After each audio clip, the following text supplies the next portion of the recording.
Would you like to wield the power of the best deck in the old school format?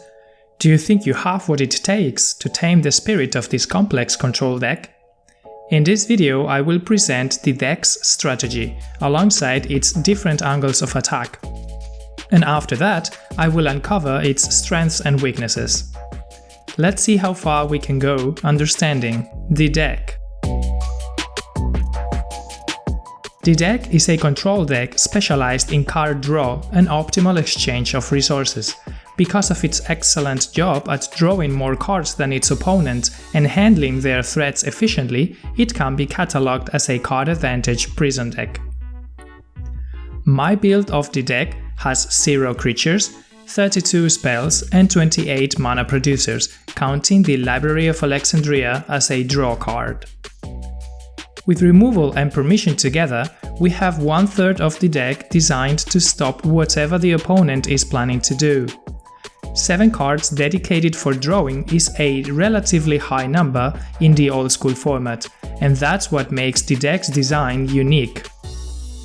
The other 6 utility spells focus mostly on finding or reusing our important cards, as well as forcing our opponent to discard. So the 3 main aspects we can deduce from this list are the following: almost 50% of mana producers, high amount of draw cards, 1/3 of protection cards combining removal and permission. Let's have a look at how these aspects determine the deck's strategy. There are 4 main layers of strategy that we want to focus on when playing the deck. I call them layers because even when we reach one higher, we still need to continue developing and giving preference to the previous layers. The first layer is mana development.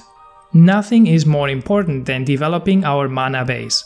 After all, the more mana we can use each turn, the stronger the plays we will be able to present. Be careful though. Against decks like Attack and Artifact Midrange, we don't want to completely tap out to cast a Fellwar Stone to see the opponent slam a Blood Moon in the following turn. The same happens against black decks if we fail to protect ourselves against a Mind Twist. Develop your mana wisely. The second layer of strategy is simple: survive. It all begins in the early game making efficient 1-to-1 trades with cards like Swords to Plowshares, Disenchant, Divine Offering and Counterspell, as well as raising up our defenses with Mishra's Factories. Choose the targets of these spells thoughtfully, evaluating which threats are yet to come, depending on the deck archetype you're facing. This is the part where inexperienced pilots misuse their resources and lose the game. Don't be that dude! Once our mana development hits around 4 to 6 mana producers, we reach the next stage of the game. The third layer of strategy is to enable the card advantage prison. The plan is to use and abuse the high impact cards that break the game's symmetry, like the Abyss, Mind Twist, Brain Gazer, Jem'Dai Tome and Disrupting Scepter. Go easy on this layer. If you are careless in developing your card advantage and tap out, you may lose your Jem'Dai Tome, or even worse, lose the game. Yes, you can always lose the game. The key behind this is to be patient, identify the safe spots and only then make that step forward. 1 hour later. Finally, we will reach the final stage of the game and the 4th layer of strategy, the kill. When our opponent represents no threat to us, aka with no cards in hand and no threatening permanents, we will evaluate which one of the 3 kills is more optimal: Big Fireball, Big Brain Gazer, or the usual Mishra's Factories beatdown. In addition to the 4 layers of strategy, the deck has 3 different early angles of attack, depending on the game situation and the cards that we draw: Mana Denial, Hunt Disruption, and Card Draw Imbalance. They are strong ways to keep the opponent from doing anything threatening, but be aware that choosing the wrong angle of attack will certainly make you lose the game. The mana denial strategy can be achieved by using cards like Strip Mine and Chaos Orb targeting lands, as well as Disenchant and Divine Offering targeting artifact mana producers. But it will not create a high impact without a clock or against decks with a high density of mana producers like the deck or any other control deck. The hand disruption strategy can be achieved by using cards like Mind Twist and Disrupting Scepter, but it will not create a high impact against decks with a high density of creatures or threatening artifacts like Zoo, White Winnie, Atok, or any other aggro deck.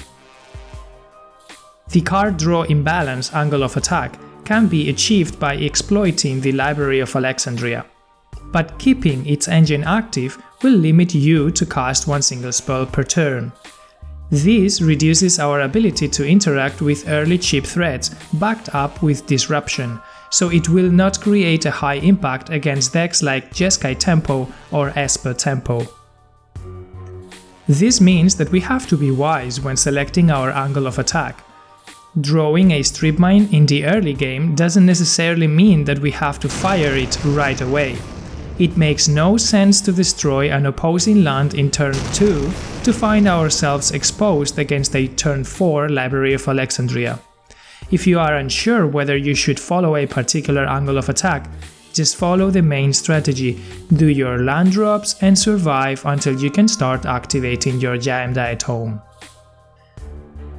So this is how we play the deck.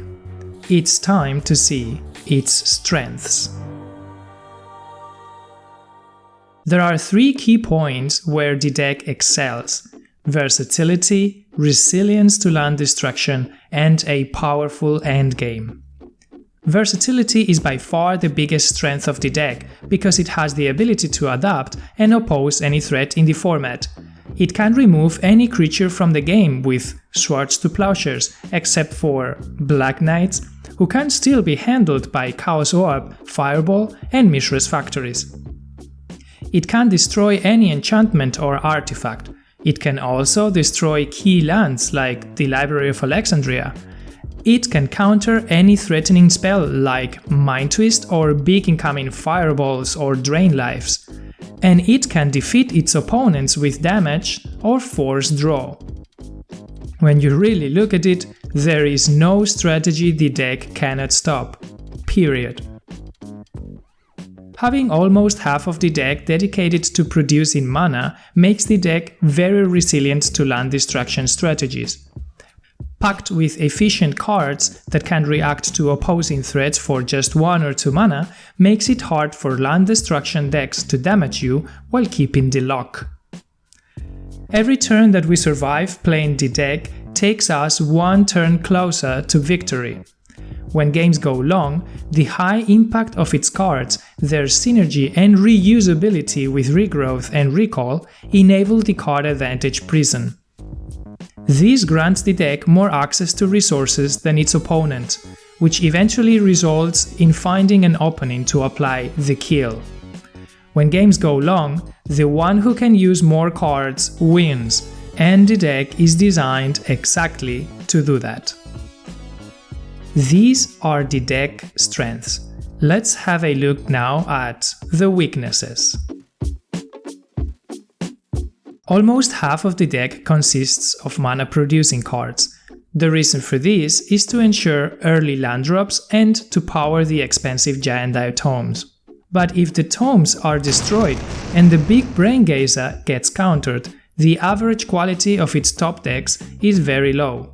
In cases like this, it's very usual to see the deck die to itself in agony because of drawing mana producers several turns in a row. The deck wants to have many lands in play. Therefore, attacking its mana development with precision cards like Ankh of Mishra, Winter Orb, and Energy Flax completely shuts down this deck's ability to ever start doing anything meaningful. Including 5 colors in the deck implies a heavy use of non-basic lands. Blood Moon is the most devastating card against the deck. Not only prevents it from using its red colors, but it also shuts down the Library of Alexandria and the Mishra's Factory kill. Not cool, bro. The deck fights for its survival in the early game, making one-to-one trades, targeting the threat and assuming it disappears. Adding disruption to the early threats completely thwarts this plan. Its swords to plowshares get countered, its Mishra's factories get bolted, forcing it to tap out to slam the abyss, which is immediately disenchanted. You're dead. And that's basically why Jeskai Tempo and Esper Tempo are terrible matchups. This is as far as I can go analyzing the deck for now. We can always alleviate some of the weaknesses adapting the flex slots to the metagame, like replacing the Divine Offering and the Disrupting Scepter for 2 Ivory Towers, or splashing red for extra disruption in the form of Lightning Bolts and Red Elemental Blast. Tweak what you want and innovate as much as you want, but in the end, remember to follow the deck's motto: make them feel miserable. Anyway, this is not over yet. Stay tuned for the strategy series, where I will explain in detail each individual matchup against the top decks in the format and how to approach them. Now that you've seen all the bits and pieces of the deck, what do you think? Would you play it following a different strategy? Could you identify any other strengths or weaknesses? Let me know in the comments below.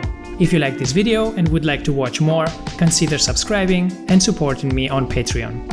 Thanks for watching, and see you in the next one.